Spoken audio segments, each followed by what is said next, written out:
We have seen a lot of investment and a lot of resources and a lot of attention on our physical health. But then again, are we paying the right attention to our mental health?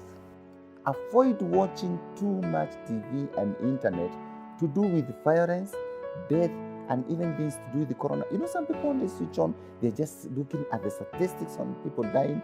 They overwhelm you. They make you think that you are going to die. They make you nervous. Ever since the COVID-19 pandemic hit the world, everyone's life has been affected in one way or the other. Despite challenging life experiences, there is need to learn how to develop and use a personal strategy for enhancing resilience.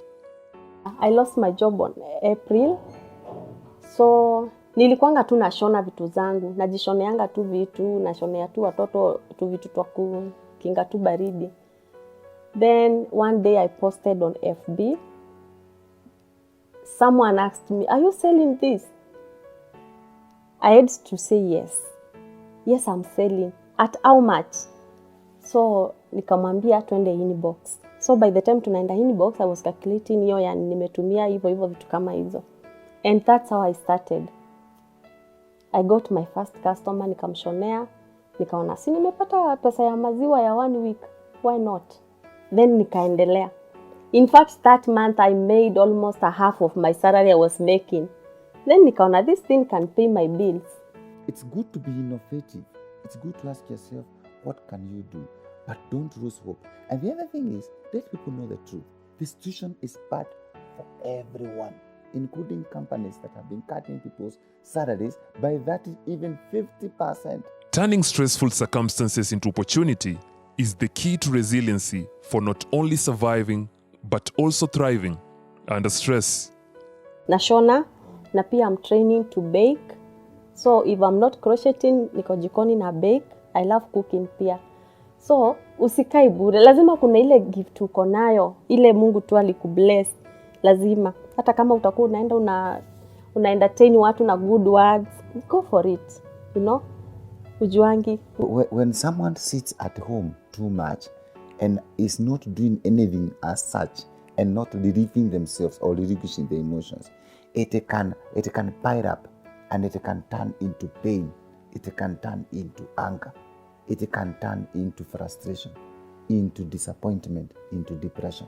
You see, it's like there are some steps going up. I used to crochet to stress relief, you know. Even with my kids, we collide. So instead of fighting with them, I just pick my hook and I start crocheting. I lock myself inside the bedroom. I crochet, and that I'm over. So crocheting to me, it was like a therapy. Emotional health can lead to success in work, relationship, and health. Happy people are more likely to work towards goals, find the resources they need, and attract others with their energy and optimism. Even in matatu, utanipata nashona. Anywhere I go, my handbag must have a crochet and iron. So I crochet anywhere. My office is all over. Anywhere I go, I carry my office. So unaweza pata hata hii nikianza, by the time nifike town kama kuna jam, saa zingine hata naombanga nipate hiyo jam. Nipata tu nimeshona, nimemaliza. Like this one is 800 when complete. I'm faster in fact, so I can make this in 2 hours. Nikienda town nikilipa 100 na nipate jam, sita mind. Nitajua my 800 is in the pocket. You know, now that I'm my own boss. I just say kama ni delivery napeleka tu nita SMS customer nimwambie kuna traffic, but I'm on my way. You know, you can't just give any excuse to your to your boss. Yeah. Children and teens too suffer stress. Left unchecked, long-term stress can contribute to a long list of physical and mental health problems. Now look at the disruption of COVID-19. The child is at home all the time.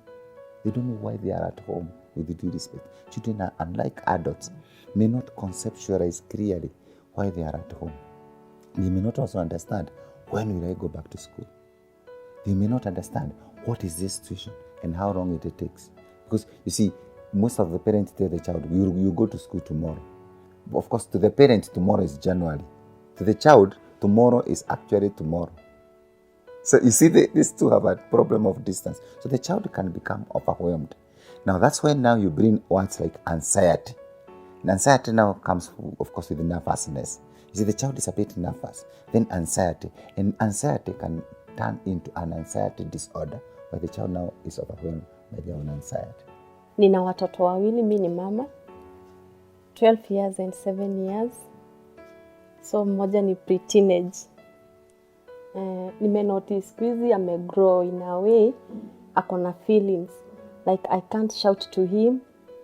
So I have to be keen with every word yenye namwambia. Make sure that you involve the child in favorable activities. A simple one, reading the Bible, reading a short story, even a verse. I keep him busy. Like now he's homeschooling.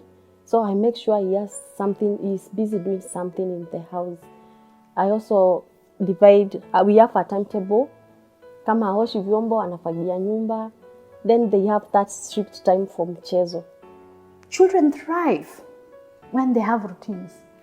You know, if you can anticipate what tomorrow looks like, then you have little what-if questions. It deals with the uncertainty that informs fear. And so when they have these normal routines and structures, then they are feeling safe. They feel they can trust the environment. Unlike children who are mostly open with their feelings, most teens and youths are not. We have to be good listeners to our kids. Lazima usikize mtoto wako. And you never say my son can't do this or my daughter can't do this. Kids can keep secrets. So you must be very careful. In the past, researchers believed that success made people happy. New research, however, reveals the other way around. The reality is we are all struggling. But we put a mask. I have to hack it. I have to. I can't fall. I can't falter. But from time to time, it is important to say, I need help. During this COVID pandemic, cases of depression-related deaths have been on the rise. There are people who need these services. They need support. I pray that the government will also partner with the counselors, with the clinical psychologists and the counselors to provide mental clinics where somebody can go and get help. Have hope.